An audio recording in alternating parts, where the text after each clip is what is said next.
Ladies and gentlemen, boys and girls, we're back for another week of wrestling discussion. I hope everybody enjoyed the Hall of Fame game and the debacle that it was. And I hope everybody else is enjoying all the good college football stuff that we're getting ready for. But on the wrestling side, we're getting ready for the biggest party of the summer. And me and my partner, that's to the left of me, as always, Darnell the Playmaker Solins. How you doing, Darnell? We'll get into it. Okay, yeah, whatever. And so we're going to talk about SummerSlam. We're going to talk about all the things that we're getting ready for. All the things like Seth versus Brock 75. All the things like Kofi versus Randy 10 years after it should have happened, but that means that's probably going to be good. Dolph Ziggler versus The Miz 44. What else am I missing? We got Bayley versus Ember Moon for the first time. That's great. But the build-up in this 50-50 booking, it's something. But I mean, Darnell, last week, after the Raw reunion show, there was a segment of the fan base that made a hashtag give the women a chance. And I mean, I really don't know where they've been, but I think people listened because we have our first ever pregnant champion. I'm pretty sure she is the first ever pregnant champion. I'm almost positive. In case you guys have been out of touch, Maria Kanellis, who pinned her husband Mike Kanellis to win the 24/7 championship. If you're trying to connect those dots, that's what happened. A lot of stuff happened on Raw. My founders has said, you might think I'm overreacting, but this week of wrestling, it made me a bit uncomfortable. Uncomfortable in what way? First of all, you just said a pregnant champion has a pregnant woman has a 24/7 title. Kind of makes you wonder how she's gonna lose it. In whatever way you think is like uncomfortable to think of. Because I mean, like they had the segment where she was holding the belt up and she was saying first ever pregnant champion. And you can see all the dudes just kind of like standing. Because it's like, okay, like how are you gonna chase after and like harass and stalk a pregnant woman who's 24/7 champion? And you can tell she's pregnant. For those who was asking if she's really pregnant, you can see that she's pregnant. It is showing. And it's crazy because, R-Truth and Drake Maverick and his wife have done some absurd skits. Straight up absurd skits. But we also have to remember, like, WWE is balancing the need to increase their ratings and make the television executives at USA and eventually Fox happy with the fact that they're a publicly traded company in a time where anything is offensive. They have now put a comedy championship on a pregnant woman. R-Truth, and for the people who know where I'm going, I don't even really need to say it because I don't even want to say it. But if R-Truth does a skit where he pins a pregnant woman for the 24/7 championship and proceeds to scream off my baby, as he runs away, how much longer are we going to have the 24/7 championship? At first, I was going to come on the podcast and I'll say, shout out to Mike Kanellis. He's a champion. After everything he's been through, he's a champion. And then the wife happened. Made him lay down. The only way this can be salvaged, Mike Kanellis has to be a 2-time champion. I mean, it's going to take more than another 24/7 championship reign to salvage this man's reputation. But, I mean, that would be a start, I guess. I'm saying it's to salvage the 24/7 championship. Oh, yeah. I mean, that's the only way. They would have to be, and even then, even as a married man, I can understand your discomfort because the scenarios you have to think of to where, again, a pregnant woman can be pinned for a championship is... The only way you can get through is with the husband. That is it. It's amazing the lengths that WWE is going to like get us talking and get us, watching the show. Because Darnell, I'm gonna just, run through it real quick because obviously we're gonna talk about it more. But we got Ricochet after, blessing in disguise, maybe not being part of the DX and NWO segment last week, winning a gauntlet match to challenge AJ Styles for the U.S. title. Again, No automatic rematches, but a lot of rematches going on. You got the OC winning the tag team championships for the first time since the one WrestleMania where the Hardy Boys came back and New Day was hosting. That's where they lost their first one. You got, Becky Lynch winning 2 matches. Then Natalya showing some edge to her. And then you even had Brock Lesnar show up and get that extra TV payday. Darnell, there was a lot of wrestling-related stuff. A lot of championship-related stuff. What? The show. Which one? I just said like 4. Yeah, you said 4, but it's only one that made me very uncomfortable besides Maria. And Paul Heyman, you can see the look in Paul Heyman's face. Paul Heyman sure knows how to get her done. Paul Heyman's looking like, dude, I have to run this show still. You just took out like the top guy. Like when you're not here, he is. What are you doing? That was very uncomfortable to watch. Quite frankly, I tweeted like they should have just ended the show right there because that was so uncomfortable to watch. That's the thing. That's another thing. Because see, it's not a complete bag for me. I'm glad the tag team championships finally changed hands because every time they put them on the Revival, they don't know what to do. I'm glad that Natalya showed some personality this go around in this feud. I hope this personality sticks around whether she wins or loses. I'm happy that, hey, even though Ember Moon probably shouldn't have gotten pinned by Alexa Bliss, who just had 2 SmackDown title matches herself, I'm surprised they did something I honestly didn't see coming. But what I don't understand, what I just can't wrap my head around is why didn't they end the show after that segment with Seth Rollins that went through 2 commercial breaks? And why didn't they end SmackDown with the WWE champion pinning the United States champion? What the hell happened with the ending of the TVs this week with Roman Reigns like quickly taking up like the last 8 minutes of both shows after segments where it's like, okay, we're good, wrap it right there. Like you have 2 huge world title moments, and then you have Roman Reigns just having completely what the hell segments after both events. Why? Like, I'm sorry that we just jumping around, but it was uncomfortable. Let me put it like this. They both was good shows. It had uncomfortable parts. That was major. Well, I mean, Raw had uncomfortable parts. That was major. So, I mean, when I started seeing Seth Rollins coughing up blood, I was like, that's not good. But that's my thing, though. It should have ended there. Why did it not end there? That was my whole, this is my whole thing. You have Seth Rollins, the former Universal Champion, getting pummeled, pulverized, humiliated, anything you want to say by Brock Lesnar. That right there, that's it.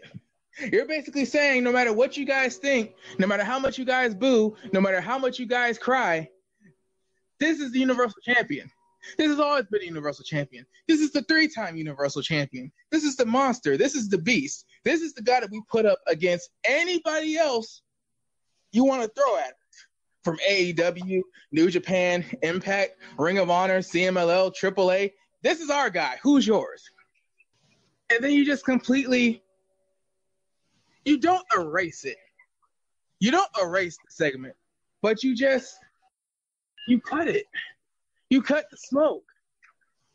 It's like you're telling us that it's all smoke and mirrors by just going from that straight to the Roman Summit. It wasn't even a summit, it was a freaking melee.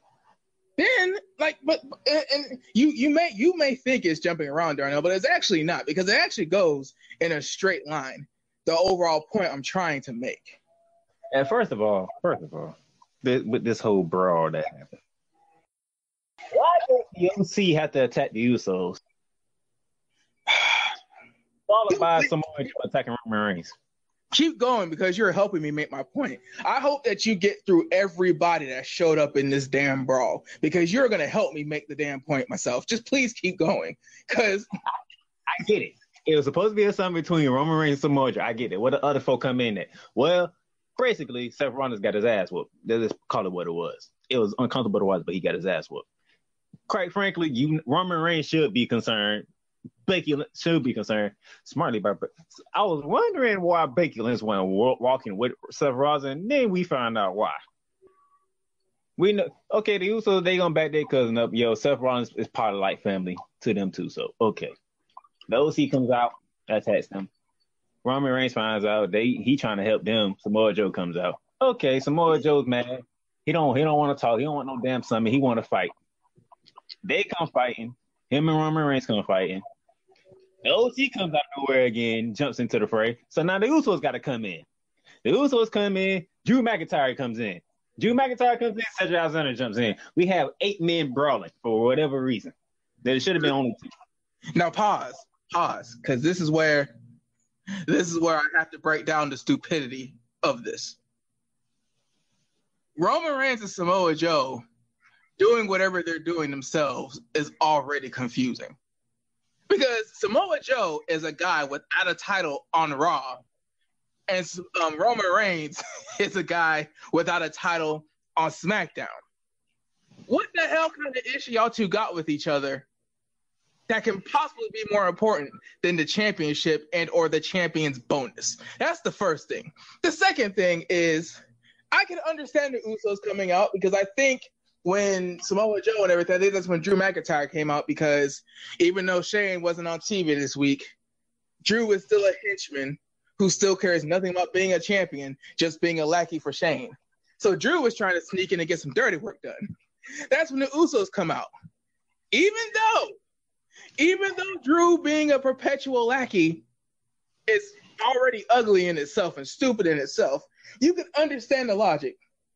So Roman Reigns is fighting Samoa Joe. Drew McIntyre wants to get him some. The Usos come out to give back up to Roman Reigns. That's okay. That math makes sense. When the OC comes out, you just won the Raw Tag Team Championships. You just pinned the Usos to win the Raw Tag Team Championships. What in the blue hell do you care about them fighting for their cousin for? You just won a championship.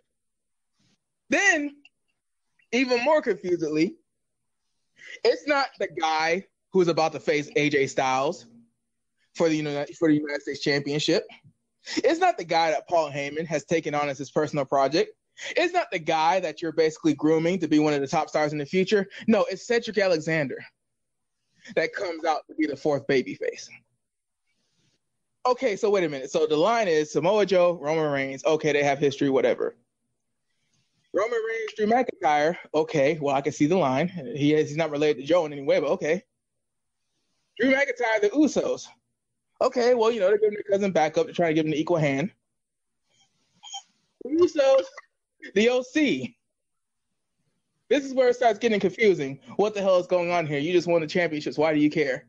Then, if you went OC Ricochet, it would have made sense because that would have meant Ricochet is a top player and he's going with the big dogs and blah. No. You go Cedric Alexander because of that one time he beat Drew McIntyre with a roll up and he got his ass handed to him the very next week before the bell rung. That came after Brock Lesnar beating Seth Rollins down to hell over 2 commercial breaks. That came after the segment that involved the Universal Championship. That came at the end of the show after Natalya Sosa Edge and Becky Lynch, who only won the main event at WrestleMania, wrestled 2 matches back-to-back. That came after a gauntlet match to decide the number 1 contender for the United States Championship.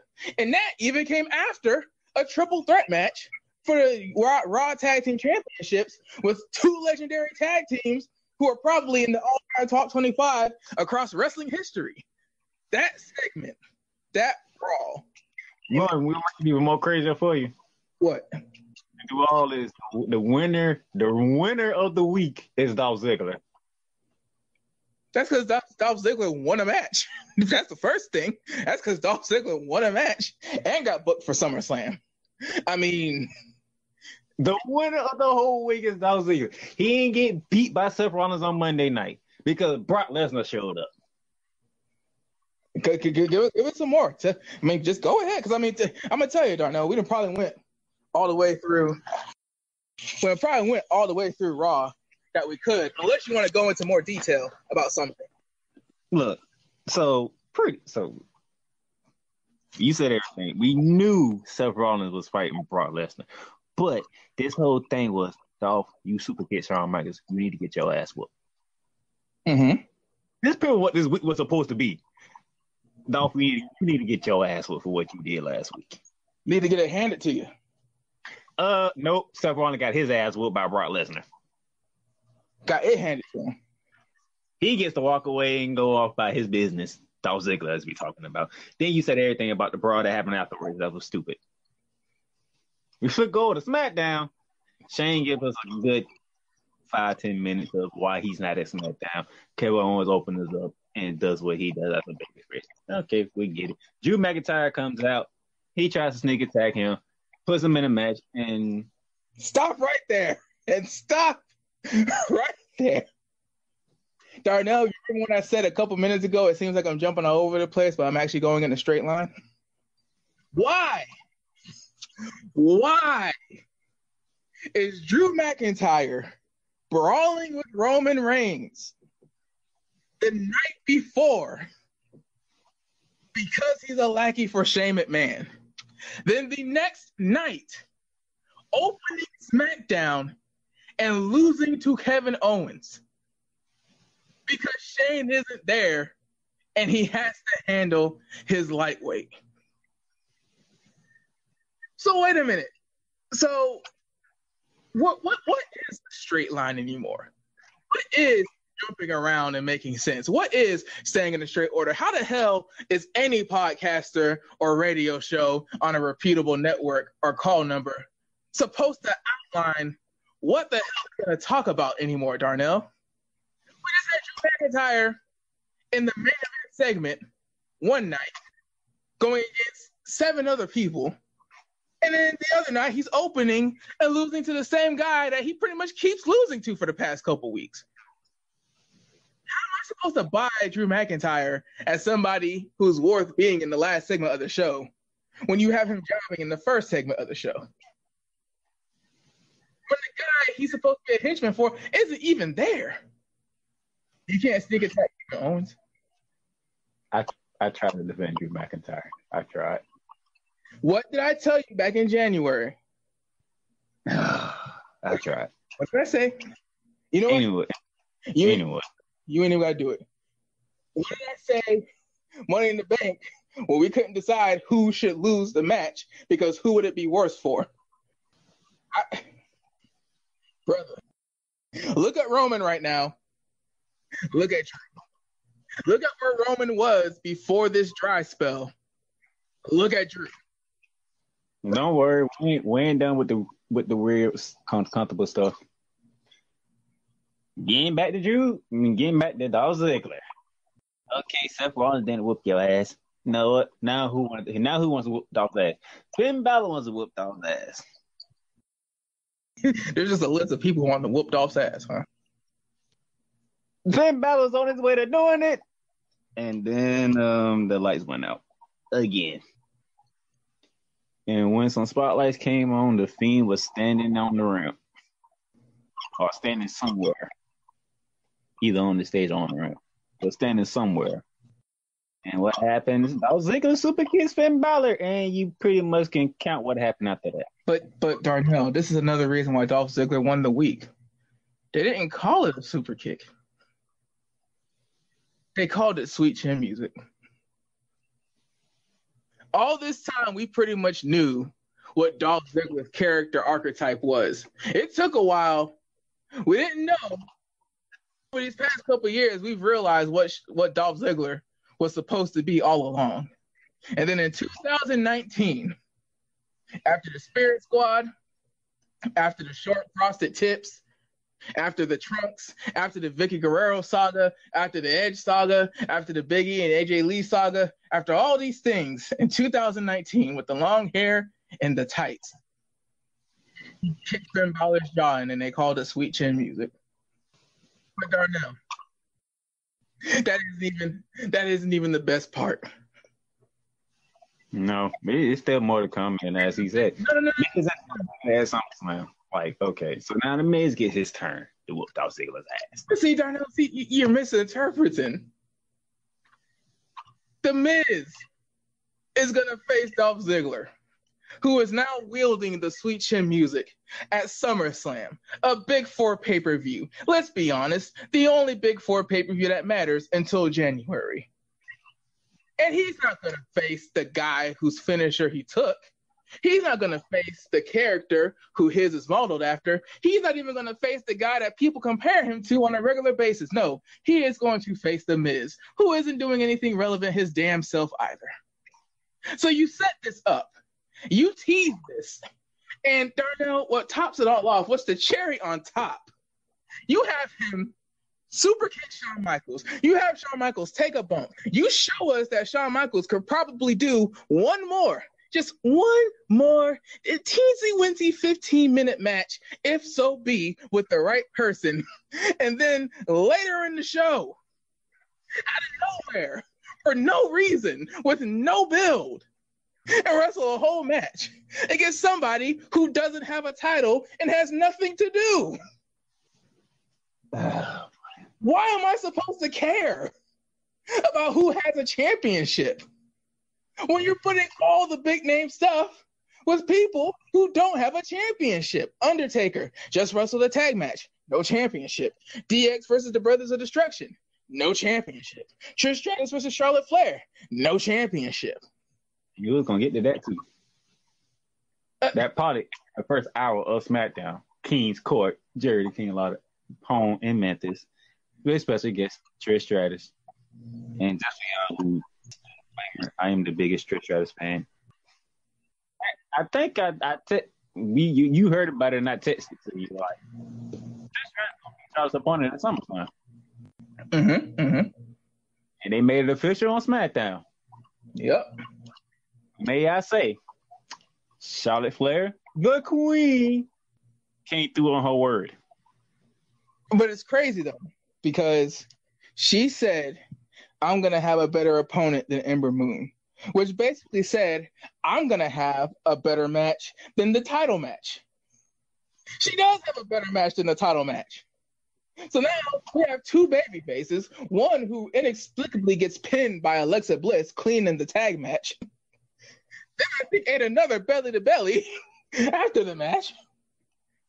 I seen that coming. Yeah, I hope y'all seen that coming. You should have. But the whole thing is like, dude, wait a minute. So this is your first time. This is your first time in a notable feud on the main roster. You had to wait your turn after getting drafted, all that good stuff, whatever. She's here now, Darnell. They open up with her showing that she's here for gold and nothing else by just giving the eclipse to everybody in distance. The next week, she gets pinned by somebody from Raw in a tag match and then gets hit with a belly to belly. The belly to belly ain't the part. It's the losing to Alexa Bliss. It's the confusing part. Because, okay, so you know what? Tit for tat, get her back. That's all good. But tit for tat, get her back when she gets pinned in the tag match by somebody who just lost 2 matches? Then Charlotte Flair just comes out and says, I'm going to face Trish Stratus at SummerSlam. I'm like, bruh, come on. What's the outline supposed to be? Yeah, how was I jumping all over the place 10 minutes ago, but this just all makes sense in WWE land? How does this make sense? And we're not even to the best part yet. Mm-mm. So now we have 2 Canadians fighting in Toronto at SummerSlam. Wait a minute, hold on. No, take it back. 4, I believe correctly, unless I missed it. Because Sami Zayn wants to knock on Aleister Black's door. Oh yeah, Kevin Owens is Canadian. Okay, and Aleister Black is Dutch. Sami Zayn wants to take a crack at the Dutch. I mean, that's going to be a 5-minute match, but Sami Zayn, once again, somebody with nothing to do. Good luck to Sami Zayn. You would have told me way back when, after Aleister Black and Ricochet break up, that Aleister Black would be the one just having random dummy matches while Ricochet chases the championship. I would have said, I would have said, well, what kind of dummy matches? I don't understand. Ricochet, a high flyer on Raw, is getting another United States Championship opportunity after already holding the belt and beating Samoa Joe for it. And Aleister Black is still doing the "Who will pick a fight with me" promos. And by the way, word is going around. I haven't seen confirmation yet, but it looks like Ali might be going to SummerSlam for an Intercontinental title match. Well, you know, when you pin the champion on TV, Darnell, I mean, but 2 weeks to go before the show, mind you, at that. So you have that. Real quickly before we finish off on SmackDown and we get to the good stuff. There's one title I didn't see this week. Mm-hmm. And it's getting very annoying right about now. Uh-huh. As you can hear the thunder behind me. Yeah, I'm getting very annoyed and very angry right about now. Where are the freaking Iconic? You know, why the Women's Tag Team Championships? The biggest party of the summer. They weasel their way out of a match with the Kabuki Warriors, and we haven't heard anything since. Well, that is a lot of things. Darnell, it's ironic that you bring up the fact that the Iconics and the Women's Tag Team Championships weren't on TV when the word on the street is the SmackDown that we saw was the third different version. Vince McMahon rewrote the script twice. And it's intriguing to me because 2 of the 3 versions had the OC and the Raw Tag Team Championships somewhere involved in the main event. So you mean to tell me that on SmackDown, you find a way to have the United States champion and the Raw Tag Team champions as soon as they win the belts, you're going to go straight to the dream match when we still have SummerSlam. Granted, to be fair, AJ is already going to face Ricochet. Kofi is already going to face Randy. But Darnell, Xavier Woods and Big E and Gallows and Anderson, I'm pretty sure they don't need Kofi and AJ to carry the sticks for them. I'm pretty sure they can make this match entertaining and must-see all on their own. Because I would rather see that tag team dream match on a pay-per-view stage with 20 minutes of free air than whatever last-minute match they're going to make for the New Day and whatever last-minute match they're going to make for the OC. How are you going to do the dream match right after they win the championships, then change that to Kofi versus AJ in singles with a whole lot of brouhaha on the outside of the ring? Just say it was a lot to do at the main event. But let me finish. So you have all that going on in the main event, and you have it to where after all the dream matches we've begged them for, after all the we want so-and-sos and so-and-sos that we've said on Twitter, you find a way to do Raw Tag Team Champions involved with the SmackDown Tag Team Champions almost immediately, but we can't get the match that you said yourself was going to happen last week on TV. So you're going to do all this extra stuff with the wild card rule. You're going to do all this stuff that doesn't make sense and all these big ideas on free TV, but you can't have the regular Women's Tag Championship. You're just going to have the same 5 or 6 women on TV every week when you just created a new championship for the other people in the division. Broke up a tag team to create the Kabuki Warriors. And they haven't even been on TV having matches so they can still look strong whenever they do get the match. Then out of nowhere, even though they're still supposed to get their match, Fire and Desire have an opportunity to have a match and get their own title shot. And Let me go ahead. Let's get to the main event. As we previously said, it was a lot of gold in the main event. I didn't know you could see that many gold in one match. Yeah, 4 different championships. Champion versus champion, United States champion AJ Styles, WWE champion Kofi Kingston, followed by their brothers at ringside. And as you expect, is AJ Styles and Kofi Kingston. So would you expect anything less of a great match? Let's check out the finish. Let's see it right to the finish, shall we, Dallas? Mm-hmm. Kofi countered the Phenomenal Forearm with a Trouble in Paradise in midair. After Xavier Woods jumped off the announce table to take out Carl Anderson, and Big E and Luke Gallows, they just ran into each other. It's like 2 semis just ran into each other outside the ring. The Kofi Kingston hit the Trouble in Paradise while AJ Styles was in midair to win the match. I don't know if y'all watch it, but the look on Corey Gray's face told the whole story. Darnell, you know what? I'm sorry. Keep going. I'm gonna let you finish first, because at least WWE had the courtesy to let them finish first. That arena erupted when he hit that Trouble in Paradise. They ain't erupted with you know how the crowd they erupt when they hit the 3 count, right? No, they erupted when he hit that Trouble in Paradise. Kofi Kingston is rolling into SummerSlam. You don't want to lose on your way to a pay-per-view, but I mean, somebody had to lose, right? Somebody had to. Might as well be the mid-card champion from the other show. You got to defend your turf. But, Darnell, that was great. That was fun. That was awesome. That was one of those things where it's like the way that WWE does their stuff. You wouldn't have expected to see that on TV. And you look down at, you look down at your phone, you look down at the bottom right of your laptop, you look up at the top right of your phone, and then you realize something, Darnell. You realize you got 4 minutes left in the show. Well, we get to the other uncomfortable part of the week. Matter of fact, probably the last uncomfortable part of the week. Roman Reigns is finna tell who he's finna face at SummerSlam, which I don't know why they did a segment for that, or tried to, because we all knew who it was gonna be. But we didn't get there. Why we didn't get there? Because as Roman Reigns was making his way to his interview, somebody tried to drop Roman Reigns to death.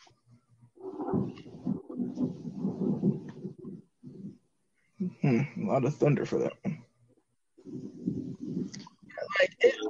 That segment was falling on him. Everything's falling. They made it so bad that the cameraman dropped his camera to go check on Roman Reigns. And there were a lot of camera. There were a lot of cameramen in that segment. A lot of different angles where they caught the accident happening.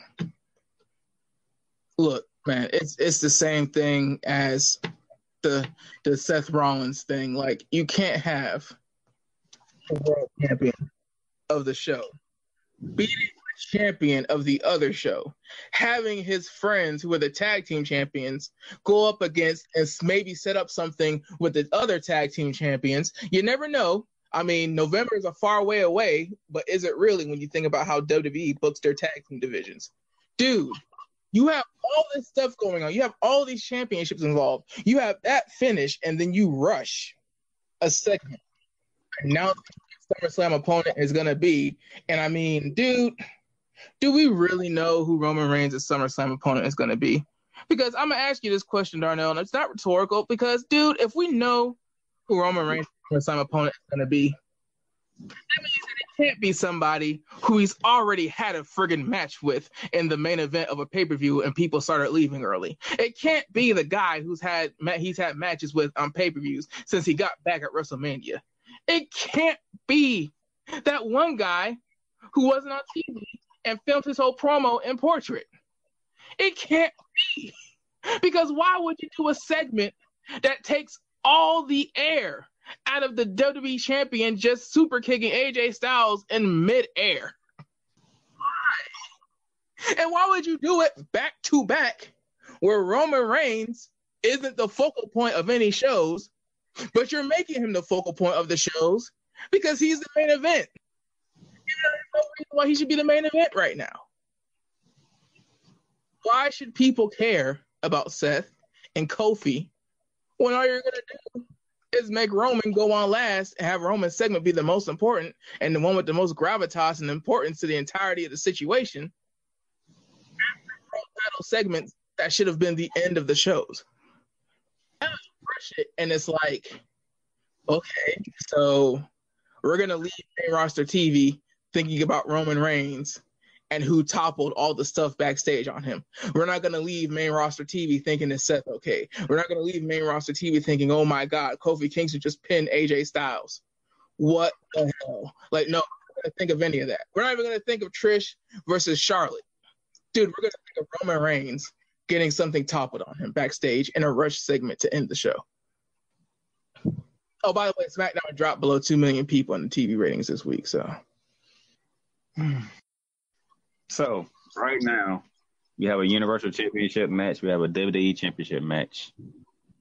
We have a United States Championship match. We have Trish and Charlotte. We have the Women Raw match. We have the Women's SmackDown match. We have Dolph and Miz. We have Finn Balor and The Fiend. There's 8 matches right there on the card for SummerSlam right now. And we have 1 week left. So there's still some more matches to go. I am presuming. Yeah, because the kickoff show, it's a big 4 pay-per-view, so the kickoff show is going to be like 2 hours, ain't it? Yep. So yeah, there's still the Cruiserweight Championship match. I haven't watched 205, I'm not going to lie. So I don't even know if there's going to be a Cruiserweight Championship match as of right now. It's obviously going to involve Drew Gulak. You still got the Tag Team Championship matches that haven't been made official. I mean, all 3. Huh? All 3. All three. That's 3, 4 with the Cruiserweight title. I mean, we waiting on the Intercontinental Championship. Yeah, waiting to announce that. So that's 5 championship matches right there. So that's probably going to be it. So if you're a Cesaro fan, if you're a Braun Strowman fan, if for whatever reason you're a Baron Corbin fan or a Lacey Evans fan, if you're a... I forgot. Kevin Owens, Shane McMahon. Oh, yeah. And I'm believing Sami Zayn and Aleister Black going to be at SummerSlam, if not on TV. Yeah. All right, that's 7 potential matches with a 2-hour kickoff show. So, guys, if you're one of those people who like to be hipsters and be fans of the people and say, give so-and-so a chance, why is it so-and-so getting pushed? He ain't. Not right now. He ain't, because you still got the build-up to SummerSlam and the fallout of SummerSlam. Then you're probably going straight into some international show in October. So he ain't. Sorry. But let's get away from the uncomfortableness and get to some stuff that we like to watch. You're used to the word uncomfortable or something. NXT. Mm-hmm. We found out. Matter of fact, they opened up with the other semifinals of the breakout tournament. My dude Reed got beat by, I forgot the other dude's name. Was it Brunson? I want to say. Yeah, country dude. Yeah. So it's Brunson and Jordan in the finals. I hope that's at SummerSlam. I hope that's at TakeOver because that would be good to watch. Now give them a big stage to have a finals. I would like to see that. Mia Yim confronted the champ. It's official. Shayna Baszler's next opponent is Mia Yim at TakeOver. And for once, Mia Yim let the hair down. Ooh. And I realized that's actually a good-looking woman. She let the hair down. That's Keith Lee's woman, so you have fun with that. Roger Strong, Pete Dunne. Painful match. And the Bruiserweight came out on top. And the Velveteen Dream got caught sneaking. So Pete Dunne has all the momentum going to take over as of right now. Candice LeRae was standing outside waiting on a certain somebody. That certain somebody didn't show up. Oh. William Regal said, I didn't want her to be here. Candice LeRae was like, okay, so I want a match at TakeOver. Will Rigger agreed. Candice LeRae, Io Shirai, TakeOver Toronto. So that's what, 3 matches already? Yeah. You ain't seen none of the NXT compadres of Adam Cole and Johnny Gargano because we already know they facing off. Mm-hmm. That's cool. By the way, Warren Wigan did not give out the stipulation that he would pick yet, so we still waiting on that. It's a good thing. It has been confirmed. Undisputed Era with Fish and O'Reilly take on Street Profits for the tag titles. So you have 5 matches right there. That might be your takeover card. Yeah, because usually TakeOver keeps it between 4 and 6. And I mean, yeah, because, you got the North American title. See, I wanted to get through all that first because, open up NXT Dallas. Didn't somebody return? Surprisingly, somebody returned. And some probably look totally different. Yeah, if you were wondering lately, Tyler Breeze and switched up from the purple and all the pretty boy stuff. He went from the outlandish selfie stick to, the efficient smartphone. And you were just like, oh, this black, this haircut, this short hair, this stubble. Where is it going to take Tyler Breeze? And then, you just see the guy in the white wife beater and the blue jeans like the action movie heroes of old.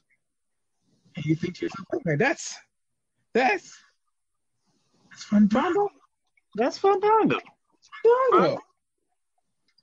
I need Fandango to change his music, man. That music don't fit him no more. Yeah. Tyler Breeze is weird because, there have been, metrosexual action heroes before. But if these brothers are going to be coming out here like this and have this kind of edge, I mean, that ain't going to work. That ain't going to work. Yeah. He might need to change his name, too, because that dude... Oh, he was so serious. Yeah. That dude right there, that looks more like that reminds me of Johnny Curtis. that don't remind me of no Fandango. And lucky for him because Jackson Ryder was about to destroy Tyler Breeze. So somehow, if you did say some prayers, that was your answer became Fandango. Well, makes you wonder. I mean, because Fandango did have black ring gear, but if Breeze and Fandango are like really back as a tag team, like Fandango can't be wearing wife beaters and jeans. That's gonna clash so much with Tyler Breeze's whole shtick. So like, it's crazy. It's crazy how that's going. So Takeover is shaping up, and NXT keeps getting interesting. They really went like all in with the whole veteran with the United States military thing with the Forgotten Sons, huh? Pretty much, but yeah. Very glad on his shins and his vest. That's NXT for you for this weekend.